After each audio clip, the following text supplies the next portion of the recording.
Assalamualaikum warahmatullahi wabarakatuh. Salam anak hukum. Kembali lagi bersama kami di podcast Kampus Hijau Fakultas Hukum Universitas Muhammadiyah Palembang. Bersama saya Rumiani Azhari selaku podcaster dalam episode kita pada siang hari ini, dan kita sekarang bersama dengan tamu yang sangat spesial bersama Bapak Muhammad Zaki Aslam SIP MSI selaku Kepala Dinas Pemberdayaan dan Perlindungan Anak Perempuan Sumatera Selatan. Apa kabarnya Bapak? Alhamdulillah sehat walafiat. Alhamdulillah. Salam anak hukum. Mantap. Bapak, boleh kita sapa dulu Pak penonton di rumah Pak? Assalamualaikum warahmatullahi wabarakatuh. Waalaikumsalam. Salam sejahtera, sehat bagi kita semua. Oke, baik, terima kasih Bapak. Jadi pemirsa di rumah, kita hari ini tema kita syuting pada siang hari ini perlindungan perempuan dan anak di Sumatera Selatan, tantangan, strategi, dan harapan dari Bapak Zaki Aslam SIP MSI selaku Kepala Dinas Pemberdayaan Perempuan dan Perlindungan Anak Provinsi Sumatera Selatan. Tapi sebelum itu Bapak, Rindy izin membacakan sedikit biografi Bapak yang dicontek dari internet Bapak. Oke, jadi Bapak Zaki ini aktif mendorong kebijakan dan program perlindungan perempuan dan anak serta penguatan peran perempuan di Sumatera Selatan. Jadi pada kesempatan ini kita akan mendengarkan cerita-cerita beliau sepanjang beliau mengemban amanah sebagai Kepala Dinas Pemberdayaan Perempuan dan Perlindungan Anak ini. Oke, Bapak, apa makna perlindungan perempuan dan anak bagi Bapak Zaki Aslam? Baik, terima kasih. Kalau berbicara perlindungan, kalau bagi saya, khususnya nanti dari rumah maupun ke lingkungan yang lebih luas lagi, bagi saya adalah bagaimana kita memberikan rasa aman dan nyaman kepada orang-orang yang dekat dengan kita, bisa memberikan motivasi, mengayomi, itu bisa dikatakan memberikan perlindungan pada jadi orang yang dewasa maupun kepada anak-anak. Oke. Ini dalam sepanjang Bapak menjadi Kepala Dinas ya Bapak, untuk khususnya di PPA Provinsi Sumatera Selatan, apa fokus utama dari programnya Bapak? Iya, dari pemberdayaan perempuan dan perlindungan anak, kita sebenarnya banyak program-program yang sudah direncanakan, dijalankan. Namun fokus yang dalam rangka kita memberikan keleluasaan yang besar kepada perempuan dan juga memberikan perlindungan kepada anak, itu ada beberapa kegiatan. Kita ada Ruang Bersama Indonesia. Ini merupakan program di mana peningkatan dari sebelumnya ada program ramah anak, ramah perempuan, ramah anak, jadi desa, tingkat desa dan kelurahan. Nah, ini Ruang Bersama adalah bentuk kolaborasi dari seluruh elemen yang ada di masyarakat, khususnya di desa kelurahan, yang memberikan sebesar-besarnya, semaksimal mungkin peranan perempuan. Jadi di unsur pemerintahan, pengambilan keputusan, kemudian bidang ekonomi, bidang hukum dan lain sebagainya. Dan sekaligus juga memastikan bahwa di dalam ruang bersama itu tidak ada lagi kekerasan terhadap perempuan dan anak. Bahkan malah diberikan dari semua-muanya hak-hak mereka untuk berperan aktif di dalam kehidupan bermasyarakat. Kemudian ada lain nih, ada juga karena kita ini pemberdayaan perempuan ini kan tidak bisa bekerja sendiri. Masih berharap ada dukungan dari lain-lain seperti ini. Kita berharap ada kolaborasi dengan lapisan masyarakat yang lain untuk menggaungkan, menyuarakan bagaimana pentingnya dalam rangka kita melakukan perlindungan. Dan nah, di sini juga kita ada kegiatan perlindungan anak terpadu berbasis masyarakat, itu PATDM. Jadi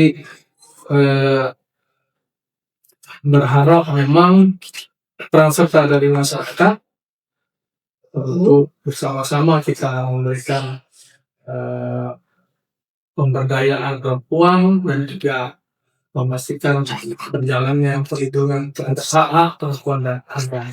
Oke, mantap sekali jawaban dari Pak Adu ini ya.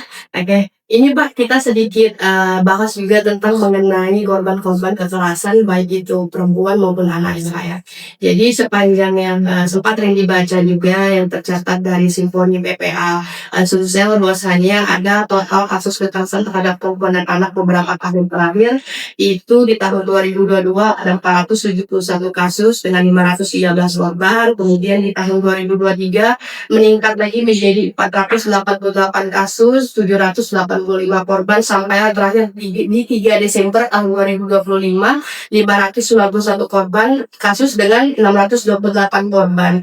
Ini bagaimana Pak peran Dinas BPA dalam menekan angka kekerasan terhadap perempuan dan anak di Sumatera Selatan ini Pak? Baik, memang angka kekerasan melalui Simfoni itu cenderung memang tiap tahun meningkat. Karena memang yang kita harapkan bukan untuk menampilkan kasusnya sebenarnya, tetapi dalam hal ini adalah bagaimana orang sudah mulai berani untuk melapor, memberikan informasi kepada kita sebagai petugas lah ya, bahwa ada tindakan kekerasan, ada tindakan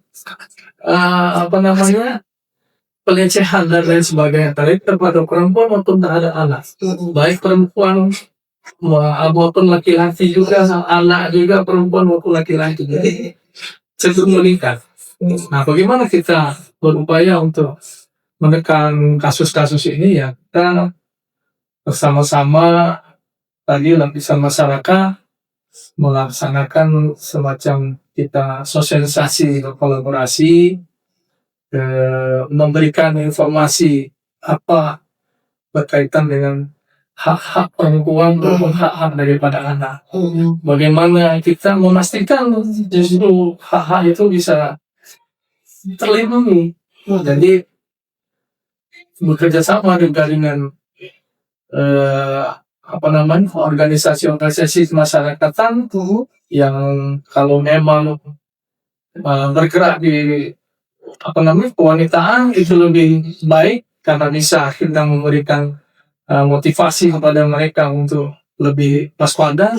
Begitu juga dengan dunia pendidikan, mulai dari anak-anak PAUD, TK, sekolah dasar, menengah pertama, menengah atas, bahkan juga sampai ke perguruan tinggi. Bagaimana biar mereka tahu bahwa tindak kekerasan ini selalu menghantui, selalu ada dalam bentuk kasus yang bermacam-macam. Karena yang lebih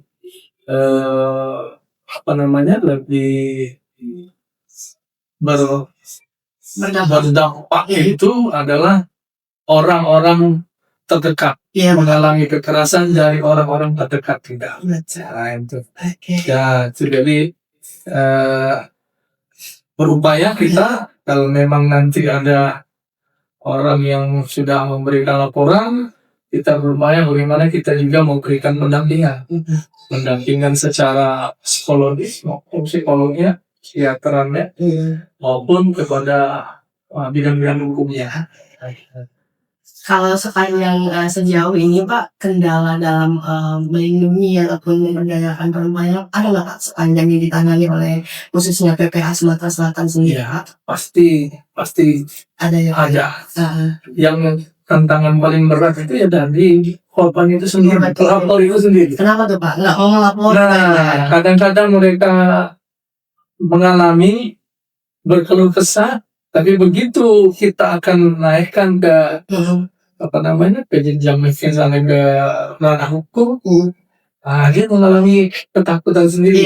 Mungkin ada rasa tekanan, ancaman dari yang terlapor atau melakukan, atau juga nanti ada merasa malu membawa nama keluarga dan lain sebagainya. Yang kedua juga mungkin yang paling berat itu adalah kalau tidak adanya saksi atau barang bukti. Jadi kita sulit untuk menindaklanjuti ini ke ranah hukum yang lebih tinggi lagi. Betul. Itu untuk memberikan efek jerah itu harus itu kan. Tetapi memang di akhir sebenarnya dari yang kita inginkan itu jangan selalu penegakan hukum sebenarnya. Kalau memang dari proses mediasi bisa kita selesaikan, tapi bisa dipastikan orang ini tidak akan melakukan tindakan serupa baik dari yang bersangkutan maupun kepada orang lain, itu baru bisa. Tapi kalau enggak, efek jerah itu harus yang diterapkan. Ini juga mau tanya Pak, perihal sinergi Dinas PPA Sumatera Selatan ini dengan aparat penegak hukum seperti kepolisian, kejaksaan, dan pengadilan itu gimana Pak? Kita dalam penanganan ini baik perlindungan sebenarnya dari perlindungan perempuan dan anak. Jadi tidak bisa bekerja sendiri, kita bekerja bersama-sama dengan unsur-unsur dari lembaga swadaya masyarakat yang memang bergerak dalam perlindungan ini maupun pada organisasi-organisasi lain termasuk aparat penegak hukum yang kita harapkan sosialisasi pencegahan maupun pada saatnya nanti kalau memang harus kita kolaborasi dalam hal tindakan hukum ini berjalan dengan baik. Selama ini selalu koordinasinya Sangat baik. Oke. Kalau peran media gimana Pak? Dengan Dinas PPA? Iya, jadi untuk melaksanakan sosialisasi ini sangat penting sekali. Kami sebenarnya selalu bersama-sama di sini, Dinas Pemberdayaan Perempuan membuat selalu saya sampaikan untuk kita membuat informasi. Baik melalui media sosial yang kita punya sendiri maupun bekerjasama dengan pihak-pihak media. Kita ada kerjasama, ada dengan penyiaran publik melalui LRI. Karena untuk penyebaran informasi sehingga sampai kepada masyarakat untuk diketahui dan juga untuk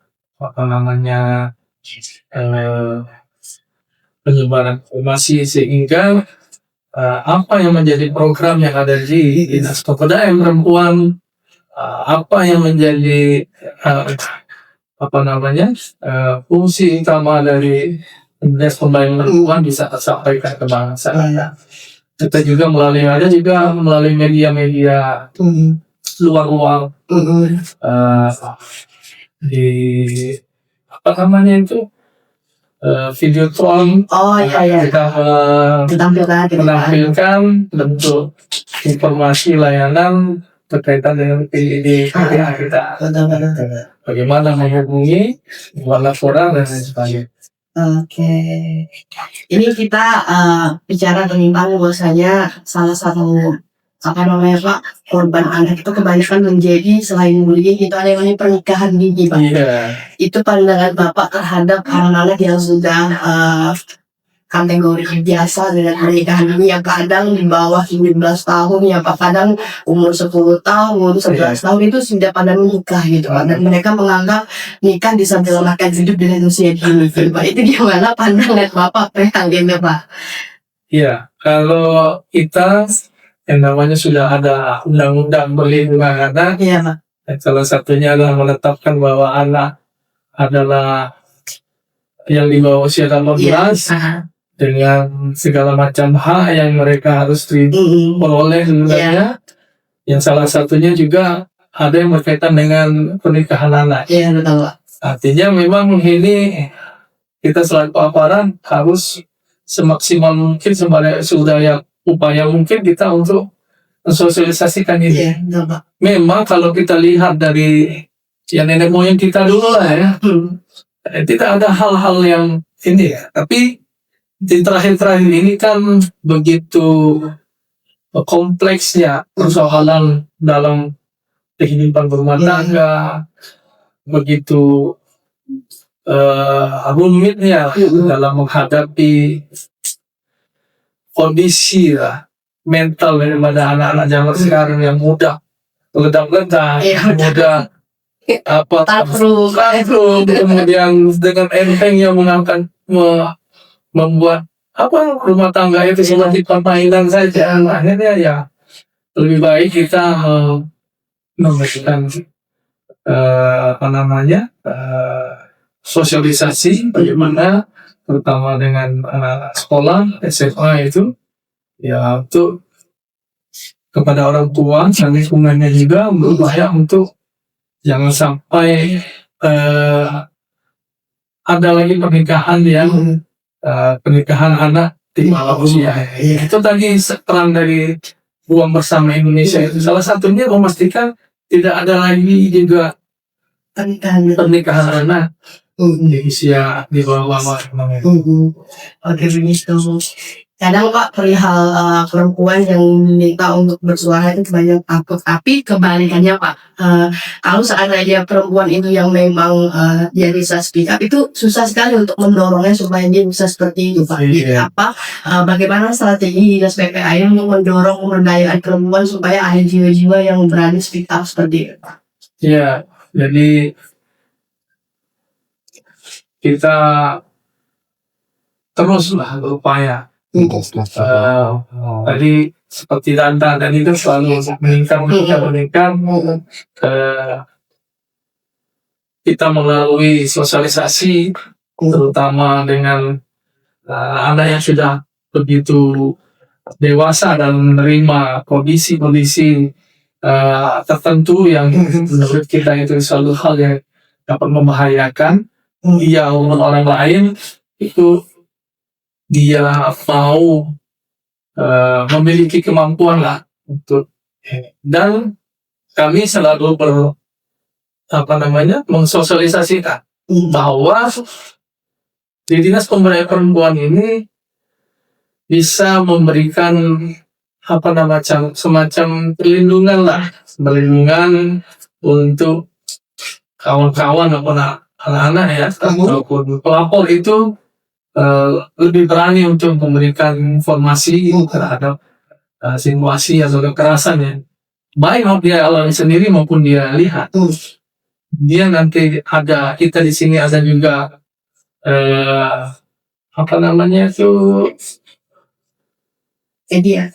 peran daripada psikiater ya, yang bisa memberikan memberikan memberikan rasa nyaman bagi mereka untuk menceritakan apa yang mereka alami. Iya, jadi informasikan seluas-luasnya bagaimana pemberdayaan perempuan dengan unit layanan teknis dinasnya, dengan 11 layanan yang menjadi utamanya di CDD itu bisa memberikan rasa aman dan nyaman lah bagi mereka yang melaporkan. Oke, ini menurut Bapak apa nih Pak peranan tim ini sebagai orang tua untuk melindungi anak dari berbagai bentuk kekerasan gitu Pak? Ya, tadi kalau yang saya sampaikan tadi, kalau memberikan rasa aman dan nyaman itu mulai dari keluarga. Ya, dalam keluarga, anak-anak sudah keluarga lah, sudah merasa nyaman, aman. Ya, mungkin tidak ingin lagi mencari-cari suatu bentuk kesenangan di luar yang berlebih-lebihan. Betul Pak. Dan begitu juga kalau sudah semua keluarga bisa menciptakan suasana seperti itu, mudah-mudahan di luar juga rasa aman nyaman itu juga bisa ditekan. Yang memang agak sulit kita kalau karena ini masyarakat ini selalu berkumpul. Iya betul Pak. Seperti anak-anak sekolah selalu bertemu dengan teman. Dengan tidak sengaja terbentuk suatu perkumpulan mereka yang mungkin ya namanya satu kumpulan itu biasanya memiliki satu kesamaan. Betul. Jadi misalnya orang orang tajir lah kan, Iya. ketemu sama orang tajir. Akhirnya membuat satu komunitas yang secara mereka walaupun mungkin tidak menyakiti secara fisik, tetapi dengan penampilan membuat orang iri itu aja menimbulkan suatu kepengen Pak. itu motivasi yang lain-lain bagi anak-anak lain. Tapi kalau balik lagi, kalau sudahlah kita dibuka aja lah. Itu mungkin mudah-mudahan hal-hal seperti itu tidak terjadi lah. Gitu. Jadi kalau kemudian juga berkaitan dengan peran kita berkaitan dengan ekonomi, ini juga salah satu penyebab daripada terjadinya itu. Gitu.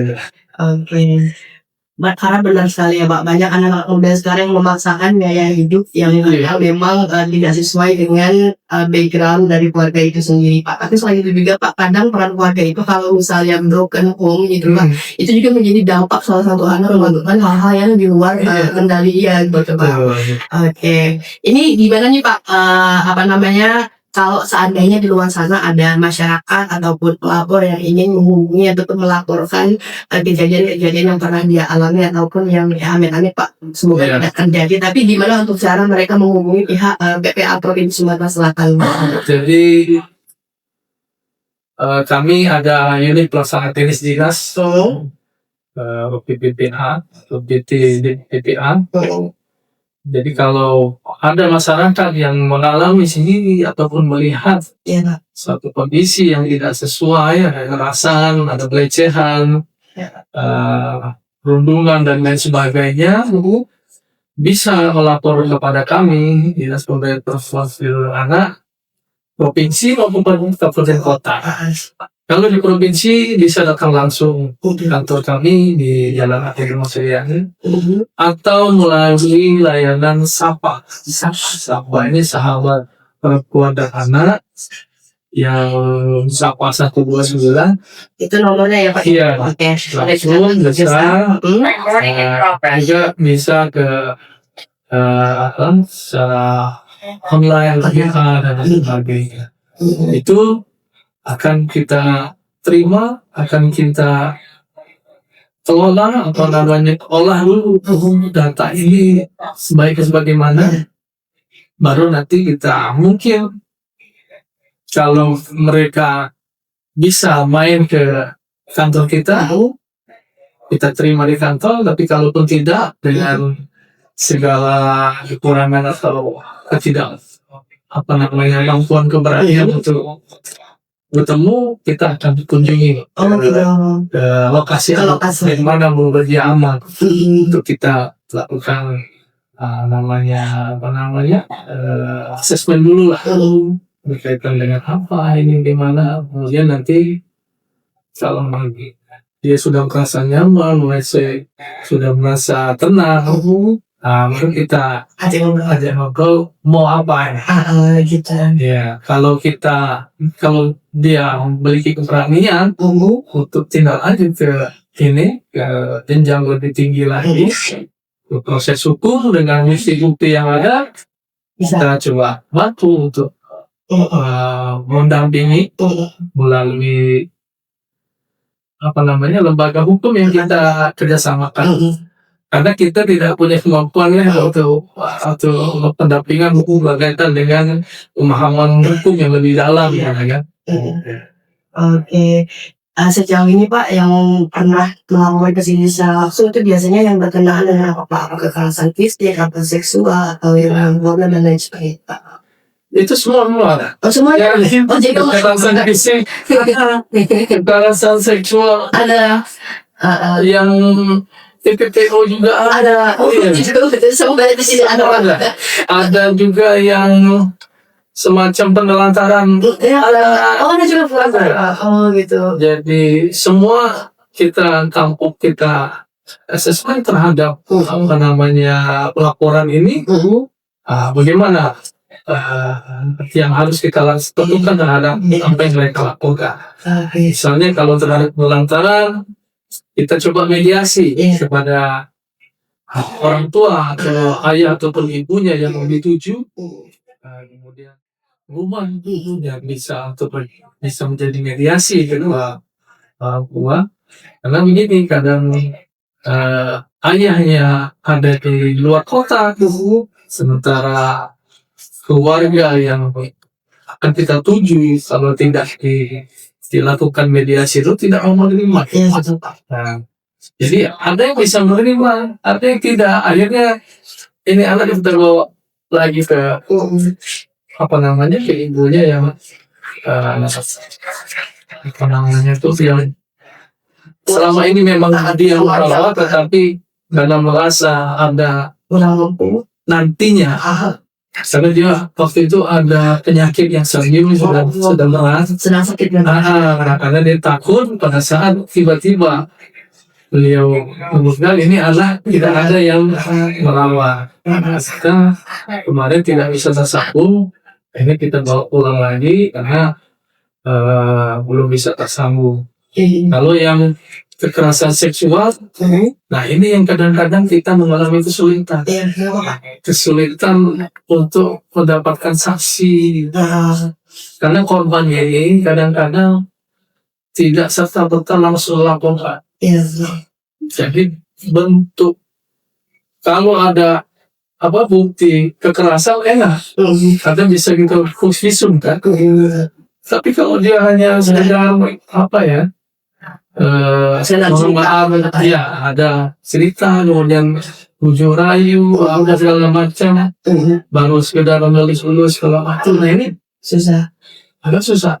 Karena tidak ada saksi, tidak ada barang bukti yang bisa kita buat sebagai visum untuk memberatkan gitu. Ya, kalau ada juga yang cerita kawan-kawan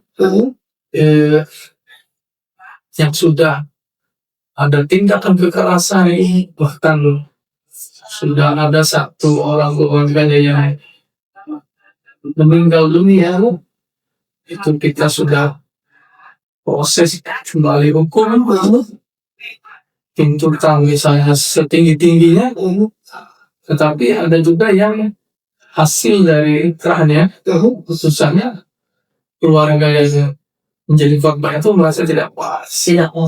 Jadi kita sudah ada yang sampai menerima itu, sudah sampai ke psikologi saja, ada yang sudah sampai ke jalur hukum, sampai ke keputusan, ada yang karena merasa tidak sesuai hukuman yang diputuskan, ini minta banding lagi. Ini itu tetap menjadi atensi kita untuk terus mendampingi korban itu. Oke, jadi beragam ya Pak ya, bisa dari sini ya Pak ya.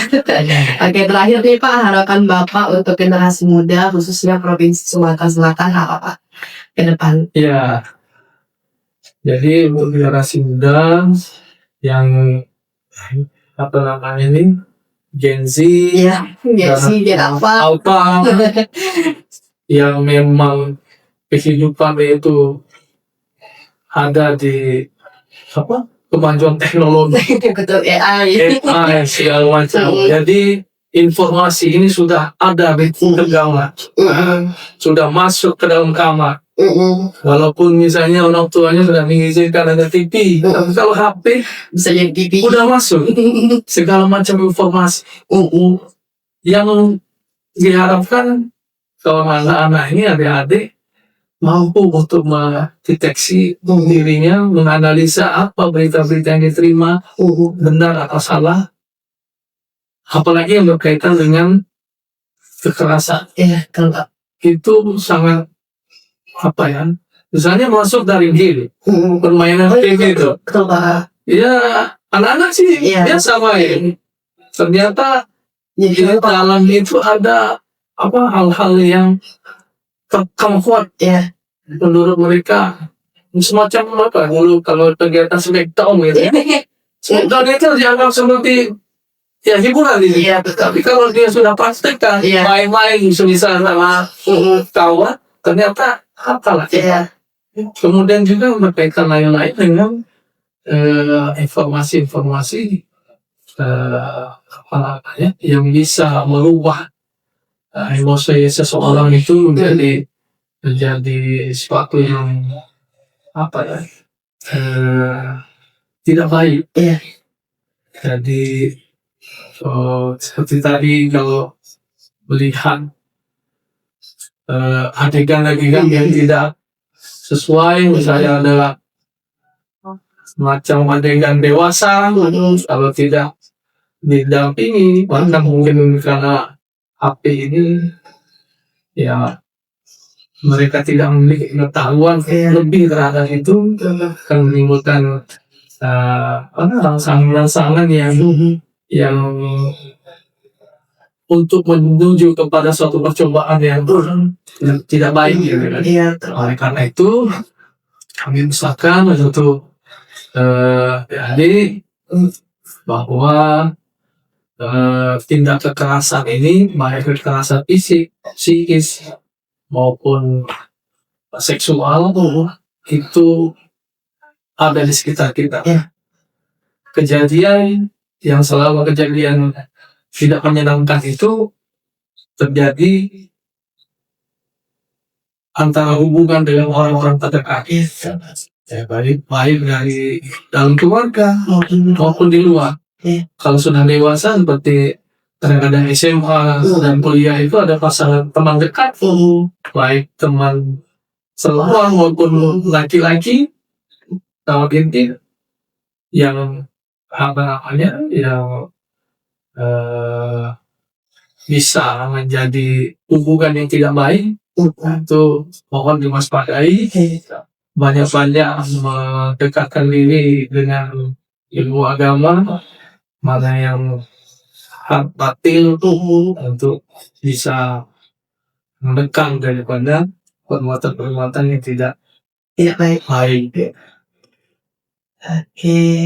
Baik, Bapak, terima kasih banyak sudah mau kita wawancara di podcast Fakultas Hukum. Semoga nanti ada part 2, Pak, kita bahas tentang tema yang memang khusus menjadi program kerjanya PPA di sekitar Tayakan. Terima kasih banyak. Kita mau syuting lagi gitu, Pak. Oke, terima kasih Pak atas kesempatannya. Terima kasih juga atas ilmu dan arahan serta cerita-cerita motivasi yang Bapak berikan kepada kita semua. Nasrullah wa fatul qorib. Assalamualaikum warahmatullahi wabarakatuh. Izin mulai kita salam. Salam. Agak tutur. Oke.